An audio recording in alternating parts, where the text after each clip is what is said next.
righty, we are officially live on Facebook. Woo. Yeah, everyone is now famous just instantly. All right, let's make sure. Yep, we're rolling there.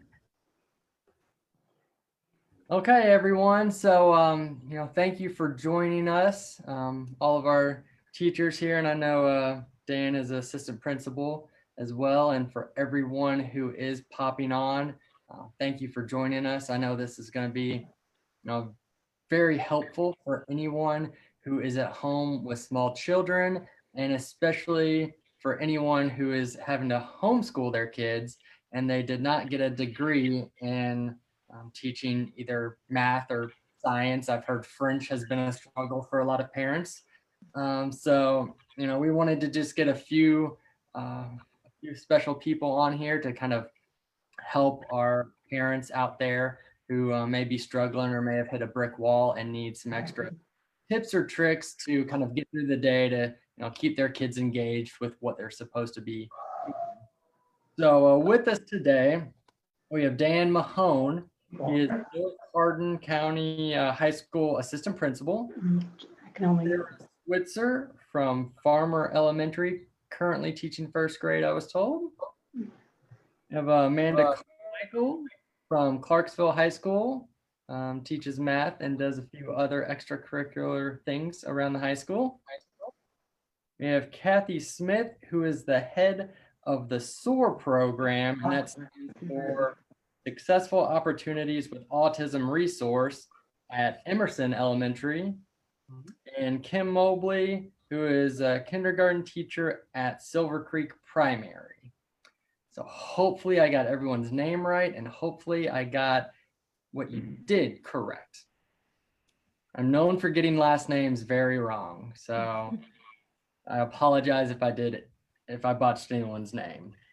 So we collected questions from parents from around the area. So I just wanted to throw out the first one that we got.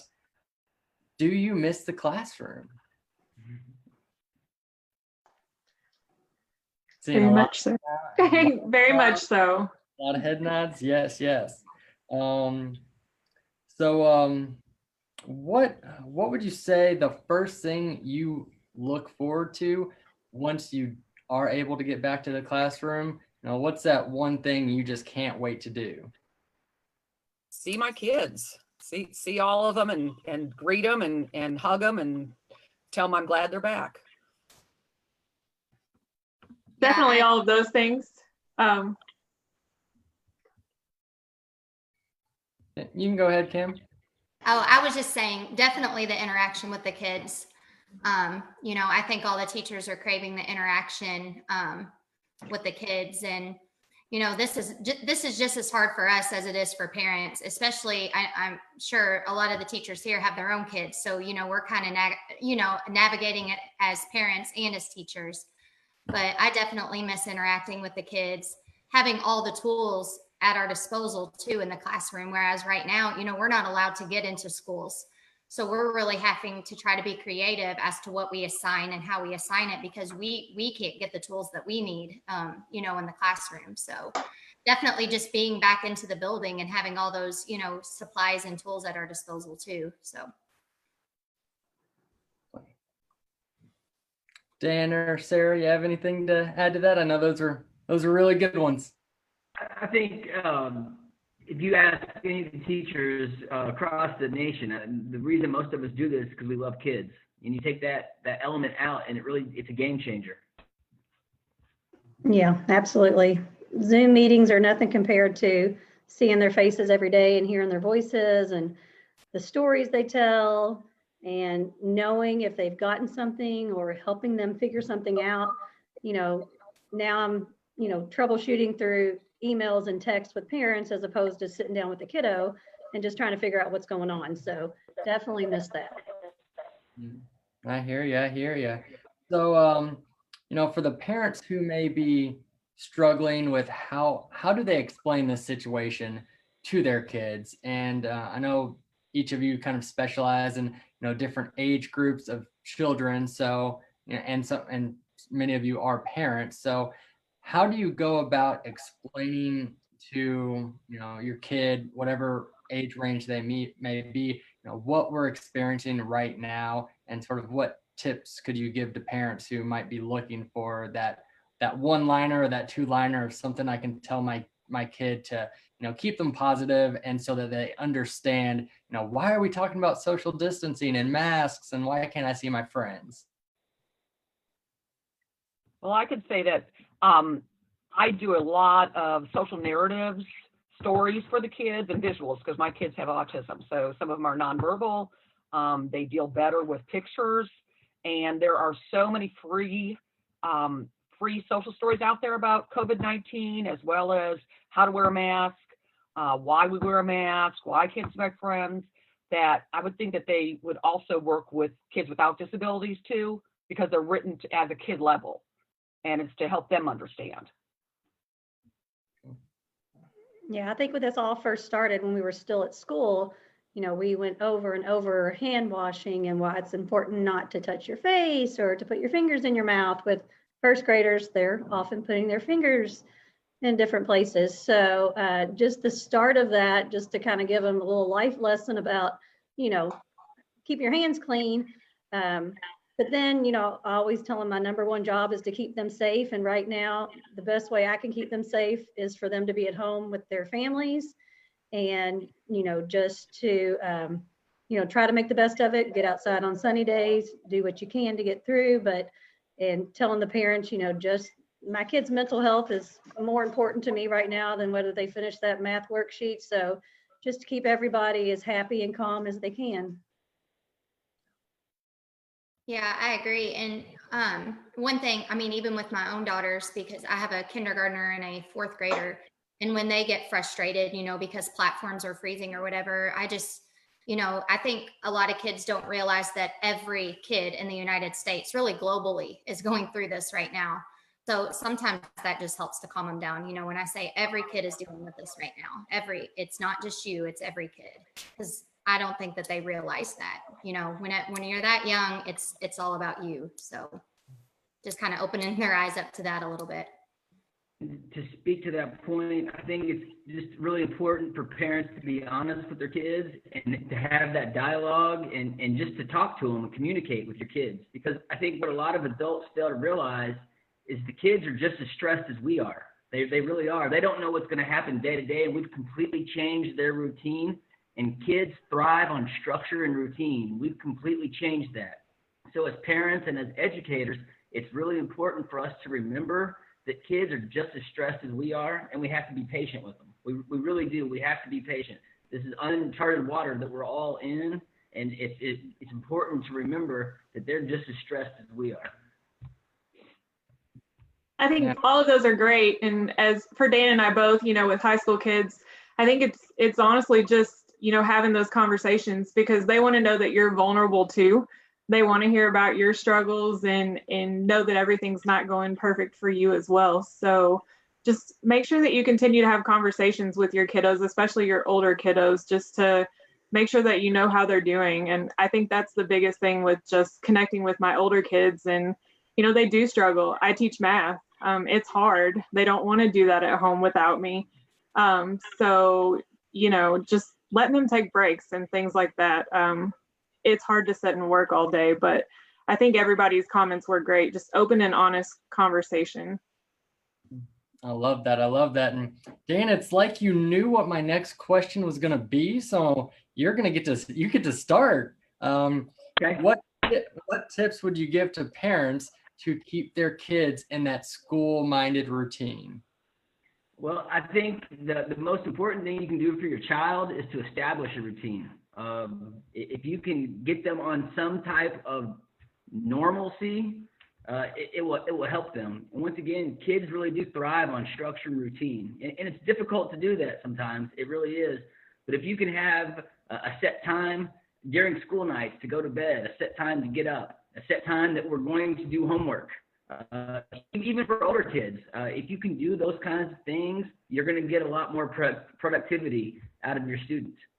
And exercise as much as possible, really. Get outside, enjoy the If we have nice weather, enjoy it. Exercise. Those kind of things, I think, will help you in the long run. And I've told my parents, every kid's different, every kid's going to learn at a different pace.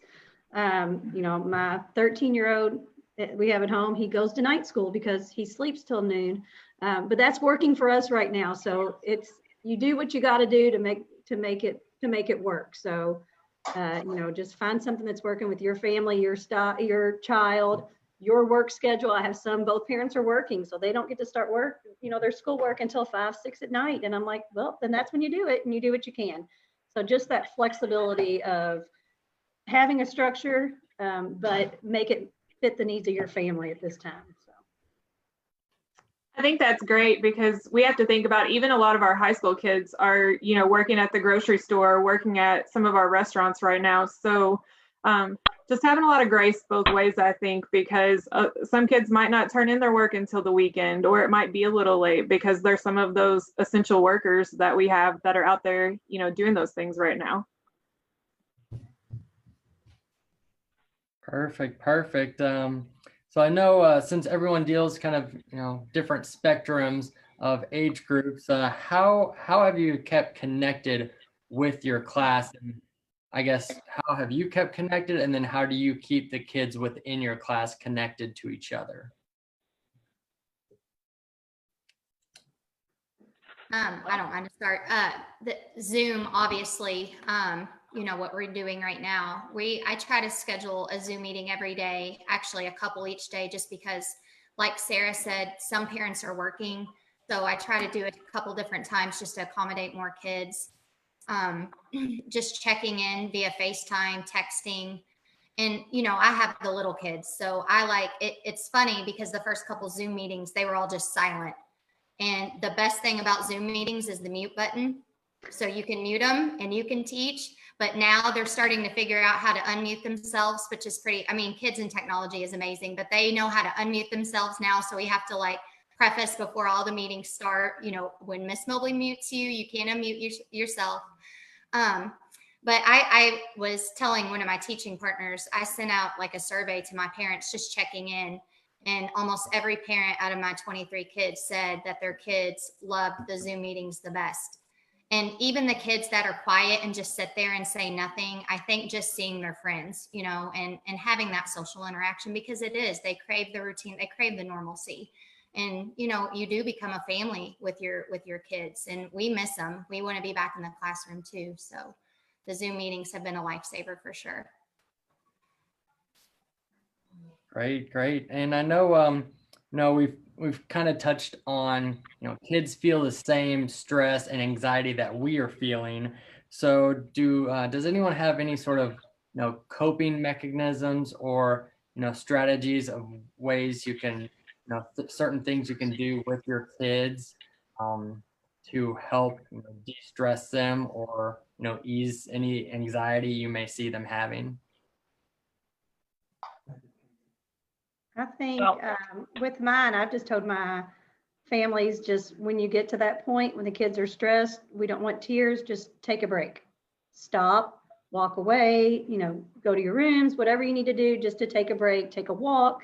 But just being okay with not having to sit there and get through every single thing in that lesson. If it gets frustrating, just stop.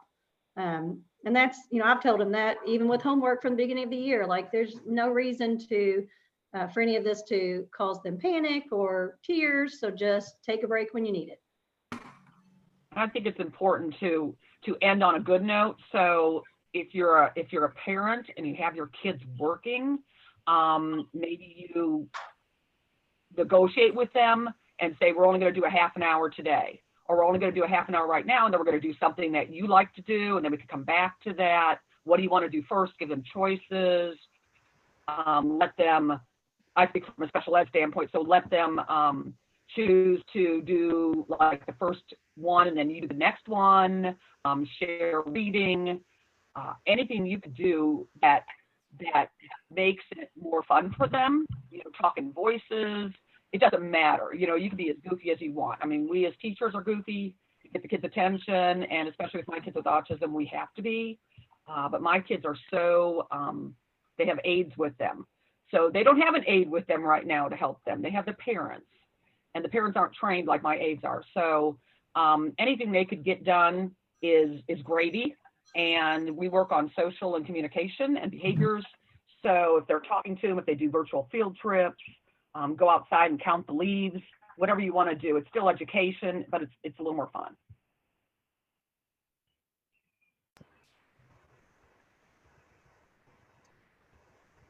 Yeah, so you touched on the phone. We did have a question, so we could probably open it up to Dan, Amanda, or Kim. What are you doing to try to keep things fun while you're having to do this e-learning, knowing that you maybe deal with some older kids? Well, yesterday we had six juniors that scored at least a 30 on the ACT, so we took them balloons and a pizza. So we were pretty happy about that. So we do stuff like that. We do a lot of home visits, just check in on the kids, make sure we're maintaining our social distancing, obviously, but just kind of lighten it up like that. I think we've had like a virtual talent show, so we've continued to try to do some of those things that we had scheduled. But a lot of times when I have my office hours, my kids don't get on to ask questions about math. They just want to talk. They want to know what I've been doing. I coach as well, so I've been trying to send home workouts to a lot of our kids are involved in sports or extracurriculars. So just so they have something else to look forward to try to get outside and get some exercise. But they just want to talk. They just want to talk like we did in the classroom. So having those office hours where they can just get on and chat has been really big. Yeah, that's what I was going to say too. Just the Zoom meetings and just doing social Zoom meetings where they can chat or scavenger hunts, trying to integrate things outside, take a walk, write about what you see. Like I said, we can't get into the classroom, so we have to be really creative with things that they have at home. I try to, I try to assign small little things where I'll send out a text the week before to parents and say, hey, if you're doing a grocery pickup, get shaving cream, get salt, things that they can, those tactile things that the kids can do at home, Play-Doh. So when I do put that in my plans, they might have it at home, but you got to be really creative because some families don't have those things at home. So just kind of give or take and try to give the parents a heads up. And like Kathy said earlier, there's so many great resources online, especially right now. More things are being added daily. So we use that a lot. Awesome. And I'm going to tell anyone who's watching live, if they want to send in their questions, they may have questions that are different than what we already have, but just wanted to open that up. And I'm watching on my phone. That's why I keep looking down. So this, Kathy, you touched on negotiating, and I know I have a 2.5-year-old daughter that I always try to negotiate with, and I always lose. Oh, well, you're not very good at that then. So apparently my negotiating skills with children are not that strong. So we had you never ask them like, do you want to? It's never a yes or no question, first of all. It's when we do this, do you want it, we're going to do number 1 or do you want to do number 6? It's not, do you want to do this math today? So when you're negotiating, I usually tend to do the first problem for them with them so that they get it right. They're given the opportunity to see again how to do it. And then you can negotiate from there. Say there's 10 problems. Hey, if you get the next 5 right on your own, you don't have to do the rest. I could tell you that the e-learning that I have seen being turned in at midnight from kids, they're all getting A's.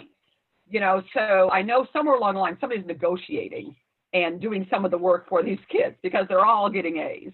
So, if you have to read it out loud to the student and then discuss it with them and then have them give you the answer and you type it in, that works.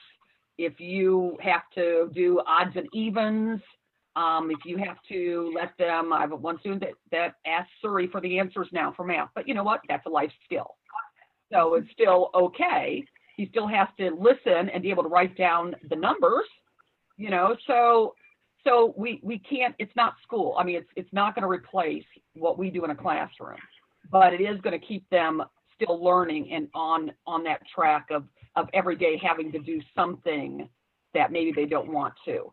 So always keep something like a preference that your student loves, your child loves. Do they love M&Ms? Do they love bubbles? And they get to work. So you could do an if we do this work, then you could have bubbles. You know, if we do this, set a timer, or you know, we're only going to do this for 15 minutes, whatever however you want to negotiate with them, and then they could follow that with something that they prefer. It is more apt to get the work done then, and don't give them that stuff at other times, or else it doesn't become a preference. They become satiated with it. So, you know, something special that they want to do. They want to go on a walk. Oh, well, let's get this done first, then we could go on our walk. You know, any of those kind of negotiations work really well with kids. Yeah, so we had one specific question around a kid who, you know, the way he connects with his friends right now is through video games. Knowing that, you know, the day and age that we live in, that's how a lot of kids do. My grandson. They connect with each other, but he wants to stay up later than usual because it's the only time him and his friends can get together. So how would you negotiate with your kid who's saying, I want to stay up till 10 or 11 p.m. because it's the only time I can, you know, be with my friends, and, you know, I can't be with my friends normally because of what's going on? That's an easy one. You first have to have your work done, and then you don't get the game until that time. So it's not like he's going from playing 2 hours a night to playing 6 hours a night waiting. You know, he has to do something else. So have him go outside. You have to go outside and rake the leaves. You have to, you know, go plant some flowers for me. You know, do something. Do virtual field trips. I love those. There's so many free ones out there now. Everything you could go to and visit. Do something like that, and then spend family time, and then you could play your game at that time. That's okay. As long as you don't wake up grumpy the next day, I'm good. Perfect. I have a grandson that comes to my house because I have better Wi-Fi than his house out in the country. So he's coming like 2 days a week and spending the night so he could play his games at night with his friends. Kim, are we going to have a cameo? Talk about negotiating. My kindergartner wants to eat a Starburst. That's what she came in to ask me. So I love when it happens live like that. yeah. Okay, well, I know I've kind of, you know, I've run through a lot of all the questions that I had, and I think, you know, during the process, you all answered some of the questions that were written down. So just kind of want to leave it open. Is there anything that, you know, we haven't touched on, or maybe something we touched on that you would like to go back that you would think would be, you know, really helpful for parents to hear, or really helpful for the kids to hear? I'd like to give a shout out to the class of 2020. This has been really difficult for them. These guys didn't get a prom. They're not going to get a traditional graduation. These are milestones that as adults that we look back on, that really it's a rite of passage that they're not going to get. It's going to be a little bit different. So if you know anybody in the graduating class, maybe send them a card. Try to keep their spirits up. This has been really difficult for them. For our, you know, in high school and in life, sports are a huge deal, and this has completely changed the way that we've had to do things. We try to honor some of our spring athletes. We had a parade, and they got to drive through, and we had their pictures up, and we all waved to them. Last night at 8 o'clock, or at 8:20, everyone turned their lights on for the class of 2020. So I would just like to give a shout out to them. If you know a senior, maybe come and reach out to them and let them know that you're thinking about them. And I'd say to the parents, sorry. You're good. Go ahead. Okay. I'd say to the parents out there, don't stress. I mean, you know, the e-learning is important, and you want to make sure that your kids stay on track with learning, but it don't kids pick up on your stress levels. So if you're stressed about your work and you're stressed about the e-learning and you're stressed about when you're going to go back to work and you know, your money and everything else, the kids are going to pick up on that. So this is a great time to bond with your family, to play games, to really kind of change the way that we interact as families. And so take advantage of that. Walk, go on walks, go on bike rides, do something, you know, that you would never have done. You know I would never have done that before. And unfortunately, I have no kids at home with me anymore. So, you know, it's just me. So, but if I did, and when my grandkids are here, we try to do different stuff. Yeah, and I've talked to my parents, you know, well, my kid's going to be behind, or I don't know how to homeschool. And I say, well, the whole world is in the same boat. So trust us as teachers that when they come back in the fall, we'll close that gap. We'll get them where they need to be. That's what we're trained for. That's what we love to do. That's why we're doing it now. So just trust us that we will get them where they're going to need to be. So, and everyone's going to be in the same position. So, you know, do what you can and just try to embrace the time you have with your kiddos now. And we'll take care of the catching up come fall, hopefully come fall. Yeah. Yeah. Just remember, we're in this together. Don't be afraid to reach out to your teachers, parents too. I mean, even if it's just to say that you're having a hard time, we're all flexible right now. So just don't be afraid to reach out. Yeah, and one of the words that my administrator keeps using is grace. I think, you know, as teachers, we're showing grace, as parents, we're showing grace. And just to piggyback off what Amanda and Sarah said, I mean, we as teachers are craving the interaction with kids. So my message to parents would be, don't be afraid to reach out. If your kiddo is struggling, if your kiddo is refusing to do something, text us, call us. I mean, it's as easy as a FaceTime. I mean, sometimes the kids just need to see you to get on track. Even if you just sit and chat, and then they're right back on track. And we love doing that. I mean, we're sitting at home from 9 to 2:30 or whatever your school's hours, you know, are waiting, you know, to help. We have all of our stuff planned out. So we're after that, it's just kind of, you know, being at the kids and the parents' disposal. So we're ready and we're willing to help when we're needed. Awesome. Well, you all have been very fantastic. Can't thank you enough for taking the time out of your day to hop on here and you know, give some extra advice to all the parents out there who are listening. So thank you very much. And you know, if there's anything that we can do to help you all, you know, please don't hesitate to reach out. You know, we're happy to be a part of the community any way possible to help out the kids, to help out the parents. So thank you, thank you, thank you. Thank you. Thank you. Thanks. Have a great rest of the day. You too. too.